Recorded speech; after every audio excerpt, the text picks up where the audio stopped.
Hvis jeg lige hurtigt skal gennemgå, hvordan man laver en holder til salt og peberbøsse, så som den her, vi ser her.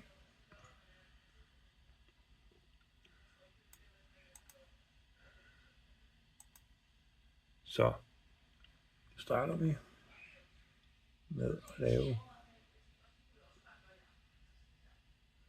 selve skitsen, selve tegningen.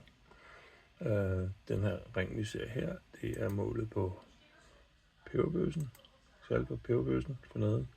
Og det her, det er sådan en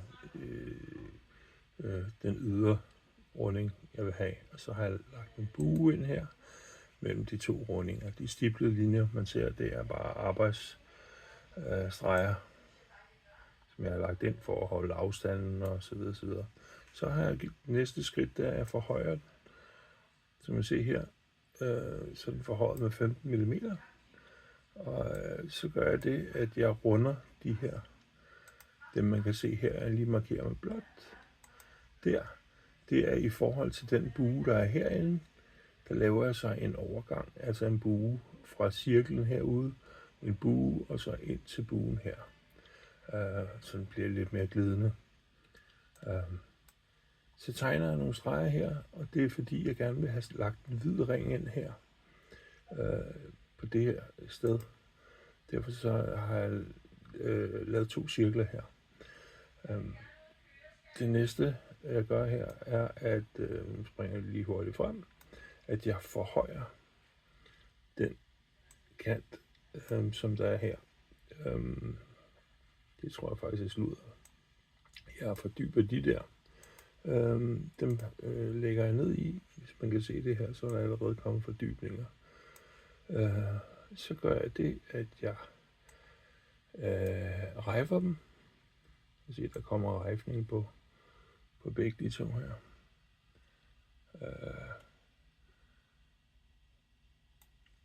Så den næste igen, så rejfer jeg den også udvendigt. Der.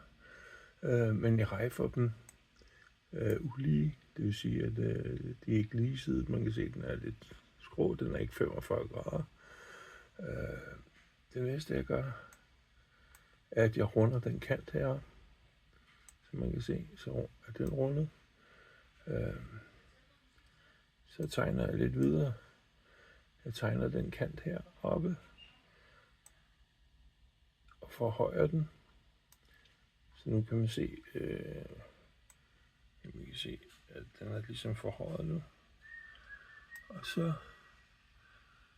runder jeg den kant deroppe, så den bliver først så rejfer af indersiden her. Så runder jeg ydersiden, og så får jeg en grim kant heroppe på, og den vil jeg så også lige runde. Sikkert nemmere måde at gøre det på, men det er måden jeg gør det på. Så bliver den sådan en lille rund boble, der stadigvæk er rejfet indad til. Så det næste jeg gør, er at jeg runder den kant vi har ser hernede i. Den kant der og den kant, dem runder jeg, så de får en lidt større brudstyrke. Så runder jeg den anden over, og så til slut så runder jeg den der af derovre også. Så jeg har rundet den der og den der og den der på de sidste 3, man kan se hernede. Det er sådan set udgangspunktet, og så er det jo bare at overføre til printerprogrammet, og så trykke print. Mere er sådan set ikke det.